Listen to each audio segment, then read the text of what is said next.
السلام عليكم ورحمة الله وبركاته. اللهم صل على سيدنا محمد وعلى آله وصحبه وسلم. النهاردة هنعمل صينية بطاطس جميلة كده، وهتبصوا جمالها شكلها عامل ازاي، ومكرملة من البصل ومن الطماطم. شايفين حاجة كده رائعة. وبصراحة أنا ما بكترش فيها الطماطم، بحبها تكون ناشفة. وآدي شوية رز كده بالشعرية، وعلى وشهم حتتين تلاتة كبدة أنا محوشاهم من الفراخ. وبص الفراخ وهي عليها البصل المكرمل، حاجة كده جميلة. وخلص الأكل ده في أقل من ثانية، إلا ثانية زي كده ما بيقولوا.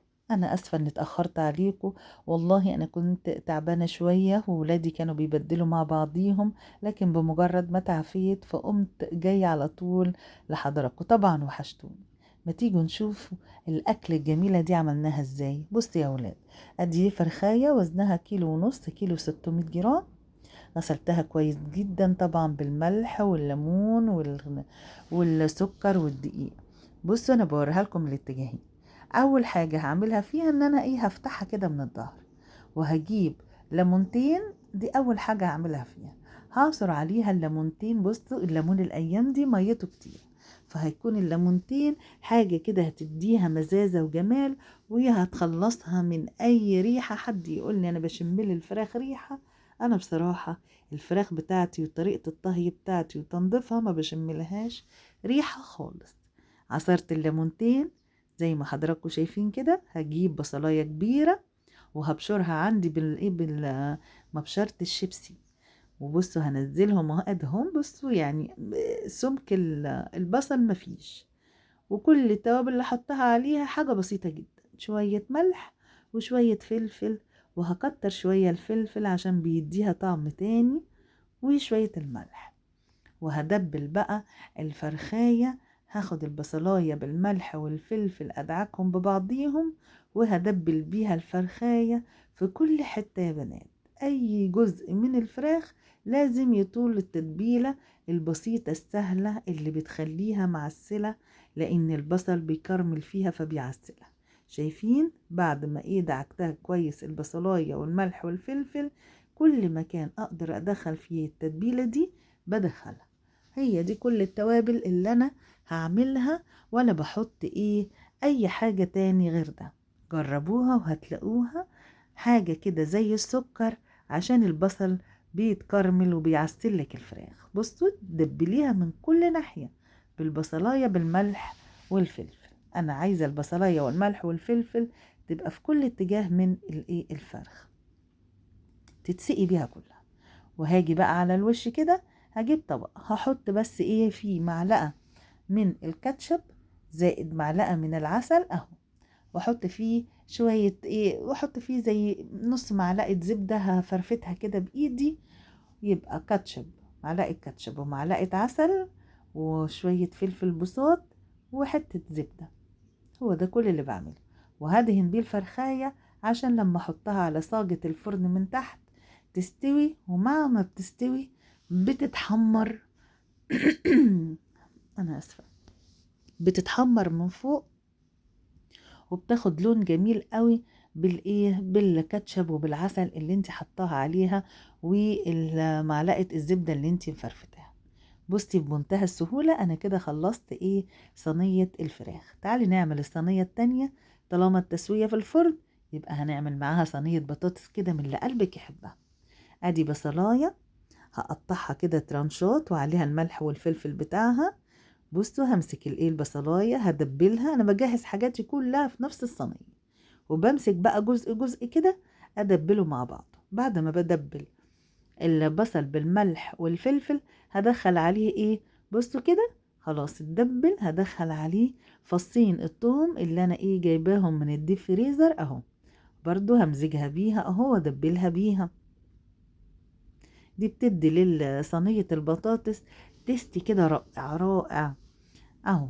شايفين هدبل البصل هدخل معاها هجيب قرن فلفل الاحمر. ده على فكرة مش سبايسي، ده مش حامي خالص. هجيبه برضو هدخله في همزجه مع البصل. وقلت احط كمان نص قرن فلفل من اللي هو سبايسي، بس ما كتريش عشان الفلفل الايام دي فعلا يهودي، في السبايسي بتاعه او في الحراق بتاعه. تمام كده. يلا هتجيبي بقى الايه، انا عامله 3 4 طماطميات، وما بحبش ان انا صينيه البطاطس اضرب لها الطماطم، بحب احطها كده ترانشات. وهمزج بقى الكلام الجميل ده ببعضه. يلا، البطاطس مع البصل مع الثوم مع قرن الفلفل الايه الحامي اللي مش حامي، ونص قرن فلفل حامي، ولقيت جزرايه جبتها قطعتها ترانشات. بصوا حته زبده قد ايه، وادي قطعه الماجي، وهرش رشه زيت كده بسيطه مش هكتر. يلا مزيجي كله مع بعضه كده.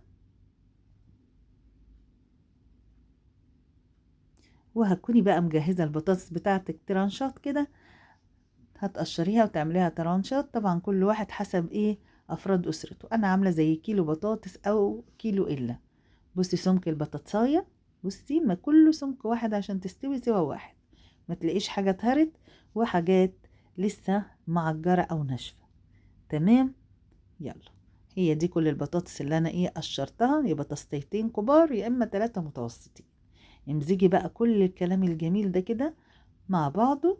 يلا امزجيه في قلب بعضه كده، وخلي البطاطس تتبل بالتتبيلة الجميلة اللي انت حطاها دي. وكل ده بقى ايه هيتحط في أرضية الفرن على الصاج. أول بقى ما هتستوي هتلاقيها كمان عملت لون للوش، لأن ايه بتبقى البطاطس بتستوي أو الفراخ بتستوي والوش بتاعها ايه بيكرمل وبياخد لون كده جميل زي ما حضراتكم كده شفتوه. طب تفتكروا أنا أسكت على كده؟ لا والله، طالما هشغل بقى الفرن يبقى كمان انا عندي كيلو ونص بطاطا، 2 كيلو بطاطا، هغسلهم وارصهم في الصينية، وايه انا غازهم كده بالشوكة او بالسكينة، ويبقى شغلت الفرن. صح الكلام كده، هعمل فيه كل ما يخص الفرن. وبكده يبقى انا جهزت كل حاجة، الطبخة كلها جهزت. ما يبقاش عندي غير اني اعمل يا اما كوباية ونص شعرية، كوباية ونص رز بالشعرية، او كوبايتين، او حسب ما انت عدد افراد اسرتك ايه. وبكده انا خلصت الاكل. مش سهله؟ مش سهله. كل الحكايه هتدخلي كل الكلام ده في الفرن، دخلي كلام القمر ده بقى في الفرن، هتبصي تلاقي اهي. بس انا بسقسقها بايه، بشويه من الشوربه. انا كان عندي شوربه لحمه سخنتها كويس جدا، ونزلت على ايه صينيه البطاطس بيها. بصوا بسقسقها بالشوربة كويس، علشان خاطر خلي بالكم كل حاجة ترانشات، فهي مفيش صوص، فانت لازم يكون عندك شوربة. بصوا اهو سقسقتها كويس قوي، وهنزلها على أرضية الفرن، هي وصينية الفراخ وصينية البطاطا، هنحطها طبعا على الرف. بصوا انا كده خلصت طبيخ في اقل من ثانية الا ثانية. كوباية الايه الرز بالشعرية بس هي اللي هتتعمل من فوق. يلا ندخل الكلام الجميل الفرن ونشوفه. شفت الكلام؟ ايه رأيكم في الجمال وفي اللذاذة؟ بص صينية البطاطس، وبص كرملت البصل على وشها، حاجة كده. والله الطعم هيعجبكم جدا، انت هتلاقي نفسك عايزة تاكل البطاطس دي من غير حتى ما تحطيها على رز، من كتر جمالها.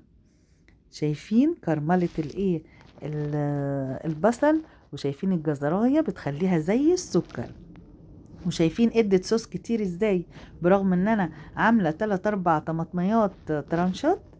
بصوا، والفراخ بقى وجمالها وكرمله البصل عليها. انتوا بصوا هتلاقيها الجلده مقرمشه، لكن من جوه هي طريه وجوسي كده وجميله، وطعم الليمون والبصل يعني حاجه جميله. بصوا الجمال. ايه رايكم في صينيه البطاطس وكوبايه ونص رز؟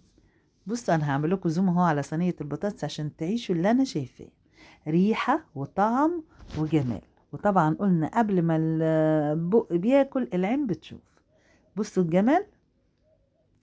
بصوا بقى كوبايه ونص من الرز اهو، وعلقيت عندي شويه كبد فراخ، شويه 3 4 حته كبد ده كده، عملتها وحطيتها على وش الايه الرز بالشعريه. بصوا الفراخ، وقمت حط حواليها عودين جرجير كده كان عندي في التلاجة.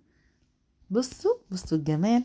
يلا الأكل هيخلص في ثانية إلا ثانية، قومي جربيه، وخاصة لو ما عندكيش وقت. اللي عجب الفيديو ما ينساش يعمل لنا لايك وشير وسبسكرايب.